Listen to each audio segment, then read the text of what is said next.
অভিজিৎ মাকাল।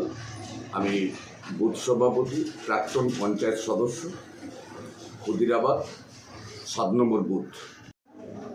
2026 বিধানসভা নির্বাচন, তার আগে কেন্দ্র সরকার যেভাবে স্যার নিয়ে নাড়াচাড়া দিয়েছে এবং প্রত্যেকটা রাজনৈতিক একটা চাপানোতর চলছে, সেখানে দেখা যাচ্ছে যে মাননীয় মুখ্যমন্ত্রী মমতা বন্দ্যোপাধ্যায় দিল্লিতে গেলেন, সুপ্রিম কোর্টে দাঁড়ালেন এবং সবথেকে বড় জয়, এতে সবথেকে বড় জয় ওকে নাম বাদ দেওয়া হয়েছে।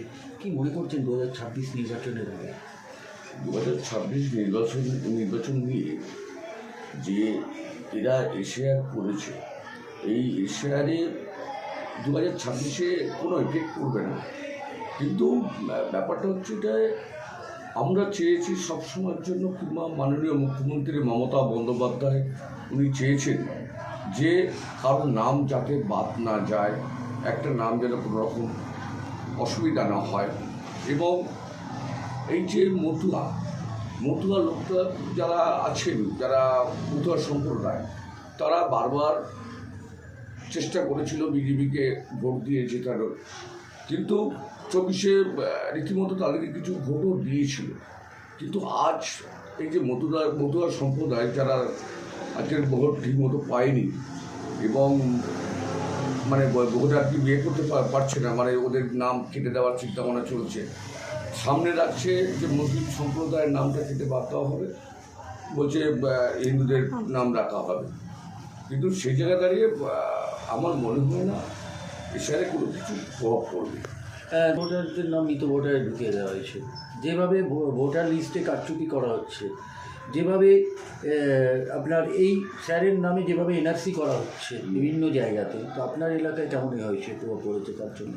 আমার এলাকায় কোনো প্রভাব পড়েনি, কারণ আমাদের এখানে প্রায় স্থানীয় লোক বেশি। আর দ্বিতীয় কথা হচ্ছে এটাই, আমাদের এখানে বাইরের লোক কেউই নেই বললে চলে।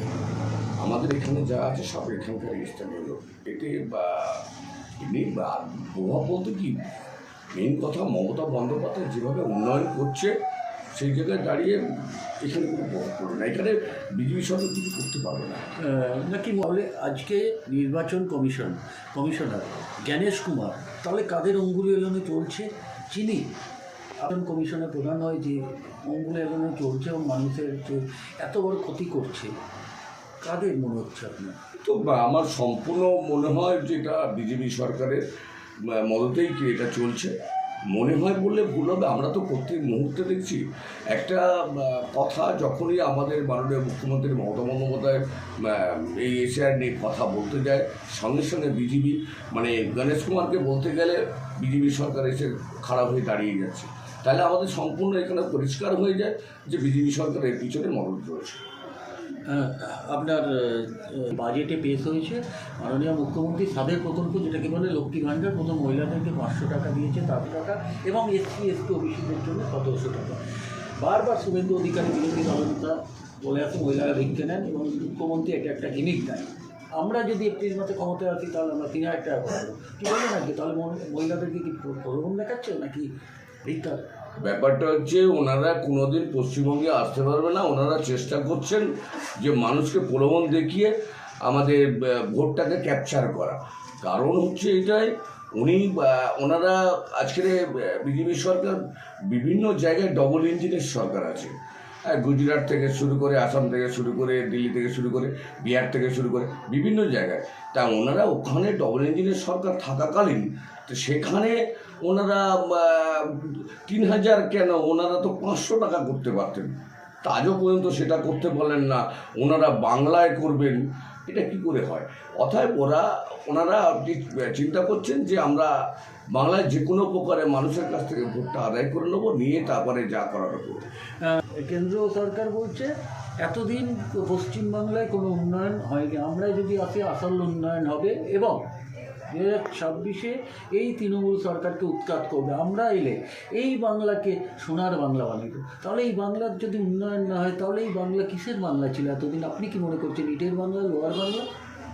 আমার মনে হয় কি জানেন, সত্যি কথা বলতে কি, আমাদের মাননীয় প্রধানমন্ত্রী আমাদের মোদিবাবু, উনি এখনো মতো পরিষ্কার সোনার বাংলা তো বলতে পারেন না, সোনার বাংলা বলেন। তা উনি কি বাংলা সম্বন্ধে বুঝবেন? কারণ এটা উনি পরিষ্কার বলতে পারি, এই যে বলতে চাইছি যে আমরা সোনার বাংলা বানাবো, তা এইটা কি ইটের বাংলা না কি বলবো আর কি, মানে আসলে ব্যাপারটা হচ্ছে কি, এই যে গত কিছুদিন আগে আমাদের পাড়া আমাদের সমাধান, তাতে 10 লক্ষ টাকা মাননীয় মুখ্যমন্ত্রী মমতা বন্দ্যোপাধ্যায় দিয়েছে। তারপরে 15 ফাইন্যান্সের আমাদের পঞ্চায়েত থেকে টাকা পাওয়া, আমার বিধায়ক ফান্ডে টাকা পাওয়া, হচ্ছে এমপি ফান্ডে টাকা পাওয়া, বিভিন্ন, আসলে ব্যাপারটা হচ্ছে ওনাদের তো চোখে কিছু পড়ে না উন্নয়নটাকে, ওনারা ওই মানে মুখে ফেস পাউডার মেখে টিভিতে বসে মিথ্যে কথা বলতে হয়, তাই মিথ্যে কথাগুলো বলে না, এটাই হচ্ছে মেন কথা, এছাড়া অন্য কিছু নয়। আর 2026-এ ওনারা 50টা সিট পাবে কিনা আপনার ধরে রাখুন, আমি গ্যারান্টি সহ বলে যাচ্ছি। সব শেষ আপনাকে একটা প্রশ্ন করছি, রাজনীতির চাণক্য যাকে বলে, অর্থাৎ মুকুল রায়, তিনি প্রয়াত হয়েছেন, বলবেন দল কতটা শূন্যতা হয়েছে? আপনারা দীর্ঘদিন যাবৎ একসঙ্গে আপনারা কাজ করেছেন কাঁধে কাঁধ মিলিয়ে, যাকে চাণক্য বলা হতো, সেই চাণক্য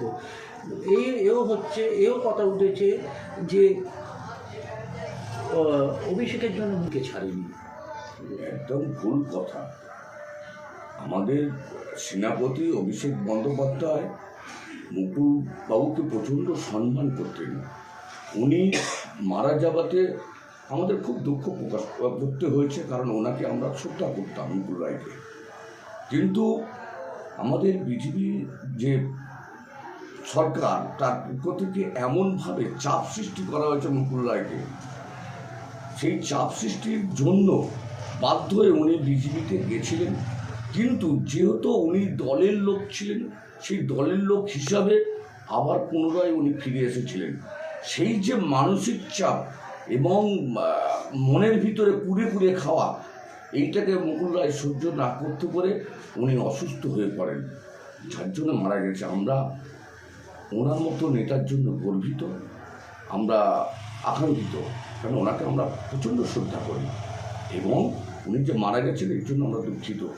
তবে 2026-এ দেখুন, একটা কথা বলি, যে যতই বলুক না কেন, মাননীয় মুখ্যমন্ত্রী মমতা বন্দ্যোপাধ্যায় যেখানে থাকেন সেখানে দাঁড়িয়ে মানুষ কাউকে দেখে না, মানুষ ভোট দেন মমতা বন্দ্যোপাধ্যায়ের মুখ দেখে। অতএব 2026-এ আমি কেন, আমার মতো কত নেতাও যদি হারিয়ে যায়, মাননীয় মুখ্যমন্ত্রীর মুখ থেকে আবার পুনরায় 26-এ কম করে 215 থেকে 20-র ওপরে ভোট দিয়ে যেতে হবে।